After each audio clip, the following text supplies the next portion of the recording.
कुछ घाव समय के साथ मिट जाते हैं, जबकि कुछ आंखों से छिपे रहते हैं, लेकिन आत्मा में गहराई तक जड़ें जमाए रहते हैं। विश्वासघात ऐसा ही एक घाव है जो विश्वास की नींव हिला देता है, प्रेम के अर्थ को पुनर्परिभाषित करता है और हमारी वास्तविकता की धारणा को चुनौती देता है। जब कोई ऐसा व्यक्ति जिस पर आपने कभी भरोसा किया था आपको धोखा देता है, तो उसका प्रभाव क्षणिक दर्द से कहीं अधिक होता है। यह आपके दुनिया को देखने के तरीके को बदल देता है। मन में अनगिनत प्रश्न उमड़ने लगते हैं। क्या यह कभी वास्तविक था? मैंने इसे पहले क्यों नहीं देखा? क्या मुझे क्षमा कर आगे बढ़ जाना चाहिए? क्षमा को कई आध्यात्मिक परंपराओं में एक मूल्य के रूप में प्रोत्साहित किया गया है, लेकिन क्या इसका मतलब यह है कि हमें विश्वासघात करने वाले व्यक्ति को ऐसे ही अपनी जिंदगी में वापस आने देना चाहिए जैसे कुछ हुआ ही नहीं? क्या कुछ विश्वासघात इतने गहरे होते हैं कि उन्हें क्षमा करना खुद से विश्वासघात करने के समान होगा? बुद्ध ने सिखाया कि हर इंसान अपने प्रेम और सम्मान के योग्य है। यदि किसी को क्षमा करना आपके कल्याण के खिलाफ जाता है, तो वह सच्ची करुणा का कार्य नहीं है। सच्ची बुद्धिमत्ता इस बात को समझने में है कि कब न केवल रंजिश को बल्कि उन लोगों को भी छोड़ देना चाहिए जिन्होंने यह साबित कर दिया कि वे आपके जीवन में स्थान पाने के योग्य नहीं हैं। इसे बेहतर समझने के लिए आइए एक कहानी के माध्यम से उन 7 प्रकार के विश्वासघातों का अन्वेषण करें जिन्हें कभी क्षमा नहीं करना चाहिए। एक युवा जिज्ञासु व्यक्ति अपने टूटे दिल के साथ एक बुद्धिमान गुरु के पास पहुंचा। कांपती आवाज में उसने पूछा, मुझे धोखा दिया गया है, क्या मुझे क्षमा कर भूल जाना चाहिए? गुरु, जो एक नदी के पास बैठे थे, पानी की ओर इशारा करते हुए बोले, एक व्यक्ति प्रतिदिन इस नदी में स्नान करता था, इसकी शुद्धता पर विश्वास करता था। एक दिन पानी विषाक्त हो गया और अनजाने में उसे पीने से वह गंभीर रूप से बीमार पड़ गया। फिर भी अगले दिन वह यह उम्मीद लेकर लौटा कि जहर अब गायब हो चुका होगा, लेकिन नदी बदल चुकी थी। बताओ, क्या उसे फिर से उस पानी को पीना चाहिए? जिज्ञासु व्यक्ति ने विचार किया और उत्तर दिया, यदि जहर अब भी मौजूद है तो नहीं पीना चाहिए। गुरु ने सिर हिलाया और कहा, तो फिर तुम अपने दिल के पास किसी विषाक्त व्यक्ति को दोबारा क्यों आने दोगे? पहला, विश्वासघात, जिसे कभी क्षमा नहीं करना चाहिए, वह है धोखा। जब कोई व्यक्ति तुम्हारी आंखों में देखकर झूठ बोलता है, तो वह केवल शब्दों से नहीं बल्कि अपनी संपूर्ण उपस्थिति से धोखा देता है। छोटी छोटी झूठ असुविधाओं से बचा सकती है, लेकिन जब छल निरंतर होता है और महत्वपूर्ण मुद्दों से जुड़ा होता है, तो यह विश्वास की जड़ें नष्ट कर देता है। उस कहानी में एक व्यक्ति ने अपने सबसे अच्छे मित्र पर अंधा विश्वास किया। हर शब्द ईमानदार प्रतीत होता था, हर वादा अटूट लगता था, लेकिन छिपकर वह मित्र एक बिल्कुल अलग वास्तविकता गढ़ रहा था। जब सत्य उजागर हुआ तो विश्वासघात केवल झूठ में नहीं था, बल्कि इस तथ्य में था कि हर भरोसे का पल एकमात्र भ्रम था। जैन दर्शन हमें सिखाता है कि एक टूटी हुई प्याली में पानी नहीं ठहर सकता। जब धोखा किसी रिश्ते में प्रवेश करता है तो नींव दरक जाती है। चाहे जितना भी मरम्मत करने की कोशिश करो, दरारें बनी रहती हैं और विश्वास धीरे धीरे खत्म हो जाता है। बार बार के धोखे को क्षमा करना ऐसा ही है जैसे एक दूषित प्याली से यह उम्मीद करके पानी पीना कि वह तुम्हें नुकसान नहीं पहुंचाएगा। दूसरा विश्वासघात है वफादारी, जो तब प्रकट होती है जब कोई उस समय दूर हो जाता है जब उसकी सबसे अधिक आवश्यकता होती है। सच्ची निष्ठा केवल खुशियों में साथ देने में नहीं होती, बल्कि कठिनाइयों के समय टिके रहने में होती है। एक यात्री की कहानी बताई जाती है जिसने एक व्यक्ति को नदी में डूबने से बचाया। आभार व्यक्त करते हुए उस व्यक्ति ने वादा किया कि वह हमेशा उसके साथ रहेगा। लेकिन जब दोनों सुनसान रास्ते पर डाकुओं के हमले का शिकार हुए, तो वही बचाया गया व्यक्ति भाग गया, यात्री को उसके हाल पर छोड़कर। भगवान बुद्ध ने सिखाया कि सच्चा मित्र प्रकाश में छाया की तरह और अंधकार में आश्रय की तरह होता है। अगर कोई संकट के समय साथ छोड़ देता है तो उसकी मौजूदगी कभी वास्तविक नहीं थी। जो संबंध केवल सुविधा पर आधारित होते हैं, जहां वफादारी केवल लाभ मिलने तक होती है, वे वास्तविक नहीं होते। जो लोग तुम्हें कठिन समय में छोड़ देते हैं, उन्हें कभी माफ मत करो, क्योंकि वे फिर से ऐसा करेंगे। तीसरा, विश्वासघात, सम्मान की कमी। जब कोई तुम्हारी गरिमा का सम्मान नहीं करता, तो वह यह दिखाता है कि तुम उसके लिए कितने महत्वहीन हो। एक शिष्य ने एक बार अपने गुरु से पूछा कि अच्छे लोगों के साथ दूसरों द्वारा बुरा व्यवहार क्यों किया जाता है। गुरु ने उत्तर दिया, क्योंकि वर्षा कोमल धरती को भिगोती है, लेकिन कठोर पत्थर पर उसका कोई प्रभाव नहीं होता। अगर कोई बार बार तुम्हारा अपमान करता है, चाहे वह कठोर शब्दों, उपेक्षित कार्यों या उदासीनता के माध्यम से हो, तो यह सिर्फ असभ्यता नहीं है, बल्कि तुम्हारे प्रति गहरी उपेक्षा का संकेत है। सम्मान केवल सतही शिष्टाचार नहीं है, यह इस बात से झलकता है कि कोई व्यक्ति तुम्हारे साथ तब कैसा व्यवहार करता है जब कोई और नहीं देख रहा होता। एक महिला थी जिसने अपने साथी का हर हाल में साथ दिया, उसके लिए त्याग किए और यह सोचकर सब सहती रही कि उसका समर्पण एक दिन सराहा जाएगा। लेकिन समय के साथ उसकी दयालुता को कमजोरी समझा जाने लगा। उसका साथी कठोरता से बात करने लगा और ऐसा व्यवहार करने लगा मानो उसकी उपस्थिति कोई मायने नहीं रखती। तब उसे एक महत्वपूर्ण सत्य का एहसास हुआ। अगर कोई तुम्हारे अस्तित्व का सम्मान नहीं करता, तो सबसे अच्छा यही है कि तुम उसे अपनी अनुपस्थिति का उपहार दो। अपमान को अपनी आदत मत बनने दो। जो लोग तुम्हारा अनादर करते हैं, वे तुम्हारी जिंदगी में रहने के लायक नहीं हैं। चौथा, विश्वासघात, टूटे हुए वादे। जब शब्द हवा में खो जाते हैं और उनके पीछे कोई कर्म नहीं होता, तो विश्वास टूट जाता है। प्राचीन काल में एक योद्धा ने अपने लोगों की रक्षा करने की शपथ ली थी, लेकिन जब असली खतरा आया और दुश्मन आक्रमण करने लगे, तो वह पीछे मुड़कर देखे बिना भाग गया, गांव वालों को असहाय छोड़कर। बाद में जब उससे इस विश्वासघात के बारे में पूछा गया, तो उसने बस इतना कहा, मैंने कभी वास्तव में यह वादा नहीं किया था। वादे केवल शब्दों का मेल नहीं होते, वे विश्वास का आधार होते हैं। लेकिन कुछ लोग इतनी आसानी से वादे करते हैं जैसे वे सांस लेते हैं, बिना उन्हें निभाने के किसी इरादे के। भगवान बुद्ध ने सिखाया कि शब्द सोने के समान होने चाहिए, बहुमूल्य और विवेकपूर्ण तरीके से उपयोग किए जाने चाहिए। यदि कोई वादों को सूखी पत्तियों की तरह मानता है जो जरा सी हवा में उड़ जाती हैं, तो उसने साबित कर दिया है कि वह विश्वास करने योग्य नहीं है। जो लोग खोखले वादे करते हैं, उन्हें माफ मत करो, क्योंकि वे फिर से उन्हें तोड़ेंगे। पांचवा, विश्वासघात।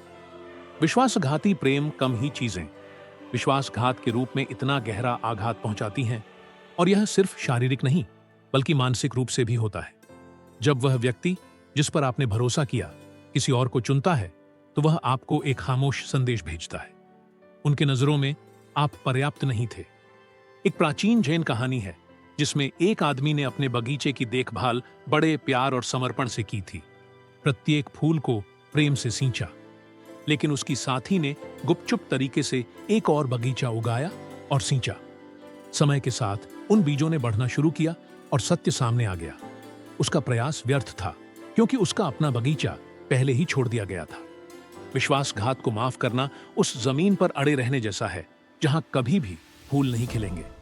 छठा, विश्वासघात। हेरफेर। सभी विश्वासघात स्पष्ट नहीं होते। कुछ मीठे शब्दों और धोखेबाज रूप से अच्छे इशारों के पीछे छिपे होते हैं। हेरफेर तब होता है जब कोई व्यक्ति वास्तविकता को विकृत करता है, जिससे आप खुद पर संदेह करने लगते हैं और ऐसे अपराधों का बोझ उठाते हैं जो आपका नहीं होते। एक बुद्धिमान जैन गुरु ने एक बार कहा था, एक सांप धीरे धीरे तुम्हारे चारों ओर लिपट सकता है, लेकिन उसकी डसना हमेशा घातक होता है। जो व्यक्ति तुम्हें डर, अपराध बोध या भावनात्मक ब्लैकमेल से नियंत्रित करता है, वह साथी नहीं बल्कि एक बंदी है। उसके खेल में न फंसें। हेरफेर करने वाले अपनी विषाक्तता को स्नेह का रूप देते हैं, लेकिन उनका असली चेहरा समय के साथ सामने आ ही जाता है। सातवां, विश्वासघात। हिंसा, चाहे वह शारीरिक, मानसिक या मानसिक हो। हिंसा को कभी भी प्रेम के साथ नहीं जोड़ा जा सकता। एक भिक्षु ने सिखाया था, क्रोध से उठाया गया हाथ कभी वापस नहीं लिया जाना चाहिए। जो व्यक्ति चोट पहुंचाता है उसे दूसरी मौका नहीं मिलना चाहिए। हिंसा का केवल एक उचित उत्तर है, बिना पलट कर देखे दूर चले जाना। जैसे एक प्रदूषित नदी पीने के लिए सुरक्षित नहीं रहती, वैसे ही एक ऐसे रिश्ते में भी जहां शोषण हो कभी भी शरण नहीं मिल सकती। अपनी सुरक्षा करें, दर्द को छोड़ दें और उस विश्वासघाती को अपनी जिंदगी में लौटने का मौका न दें। क्षमा और त्याग के बारे में सत्य विश्वासघात गहरी चोटें छोड़ता है, न केवल वर्तमान में बल्कि भविष्य में हमारे विश्वास और संबंधों को प्रभावित करता है। जैन और बौद्ध शिक्षाओं में हमें याद दिलाया जाता है कि दुख हालांकि कष्टप्रद होता है, हमेशा अपने साथ एक पाठ लेकर आता है। बहुत से लोग गलत समझते हैं कि क्षमा करना का मतलब है भूल जाना और फिर से उस व्यक्ति को स्वीकार करना जिसने हमें चोट पहुंचाई, लेकिन असली बुद्धिमानी इसके विपरीत कहती है। राग और द्वेष को पकड़ना जहर पीने जैसा है, यह उम्मीद करते हुए कि दूसरा व्यक्ति दुखी होगा। लेकिन क्षमा का मतलब यह नहीं है कि हम उस नुकसान को फिर से जारी होने दें। हम गुस्से को छोड़ सकते हैं बिना फिर से उस व्यक्ति को अपने जीवन में आने का मौका दिए। जैसे एक विषाक्त नदी भले ही समय के साथ पानी साफ लगने लगे, लेकिन विष का असर हमेशा बना रहता है। यह द्वेष नहीं है, यह समझदारी है। कुछ लोग कभी नहीं बदलते और असली शांति इसी में है कि हम उन्हें बिना अपने जीवन में आगे बढ़ें। एक व्यक्ति के कार्य उनके असली स्वभाव को प्रकट करते हैं, चाहे वह कितने भी मीठे शब्द क्यों न कहे। बौद्ध जैन शिक्षाएं हमें वास्तविकता को जैसा है वैसे देखने के लिए प्रेरित करती हैं, बिना उसे आस्थाएं या बेबुनियाद उम्मीदों से विकृत किए। अगर कोई बार बार झूठ बोलता है, अपमान करता है या नुकसान पहुंचाता है, तो उसका व्यवहार उसकी असली प्रकृति का सबसे स्पष्ट प्रमाण होता है। शब्द धोखा दे सकते हैं, लेकिन कार्य हमेशा दिल का चेहरा दिखाते हैं। कल्पना करो, एक सांप ने तुम्हें एक बार डसा। तुम सोच सकते हो कि यह एक हादसा था, लेकिन अगर वह बार बार तुम्हें डसता है, तो क्या तुम अपनी हाथ को और पास लाओगे?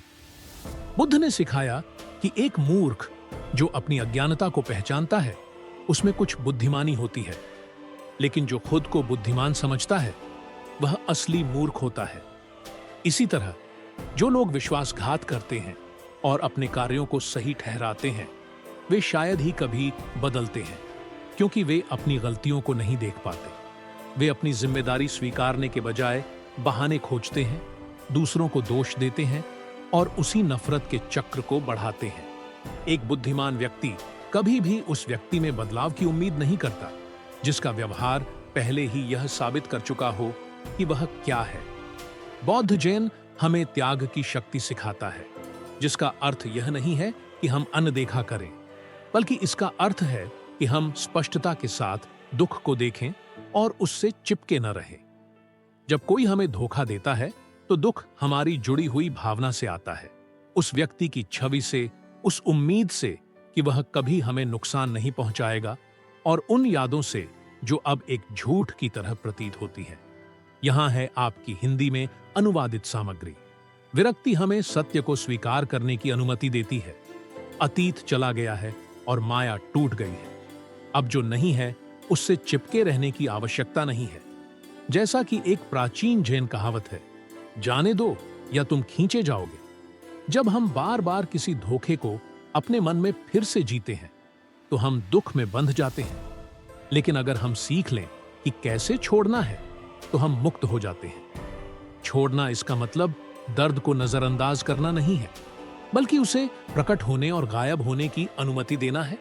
जैसे आकाश में चलती हुई बादल, दर्द को महसूस करना, लेकिन उसे हमें परिभाषित न करने देना ताकत का एक कार्य है। जीवन के सबसे कठिन पाठों में से एक यह जानना है कि कब दूर जाना है। बहुत से लोग हानिकारक रिश्तों में चिपके रहते हैं, उम्मीद करते हुए कि समय घावों को ठीक करेगा या दूसरा व्यक्ति बदल जाएगा। हालांकि असली विकास तब आता है जब हम समझते हैं कि जो हमें चोट पहुंचा रहा है उसे छोड़ दें और आगे बढ़ें। कभी कभी यह निर्णय लेना सबसे कठिन होता है कि कब दूर जाना है, लेकिन बहुत से लोग विषैले रिश्तों में फंसे रहते हैं, यह उम्मीद करते हुए कि समय घावों को भर देगा या दूसरा व्यक्ति बदल जाएगा। हालांकि उस रिश्ते में रहना जहां धोखा बार बार हुआ है, यह प्रेम का संकेत नहीं है, बल्कि यह खुद को नजरअंदाज करने का तरीका है। जैसा कि एक जैन गुरु ने कहा, यदि एक दरवाजा नहीं खुलता तो सिर से उसे न ठपठपाओ, दूर जाओ और एक नया रास्ता खोजो। यह बुद्धिमानी है कि आप उन लोगों को छोड़ दें जो आपको महत्व नहीं देते। असली प्रेम, सच्ची दोस्ती और वास्तविक सम्मान को भीख में नहीं मांगने की जरूरत होती। जब आप किसी से दूर जाने का निर्णय लेते हैं जिसने आपके विश्वास को तोड़ा है, तो आप कुछ भी नहीं खो रहे हैं, बल्कि खुद को फिर से पा रहे हैं।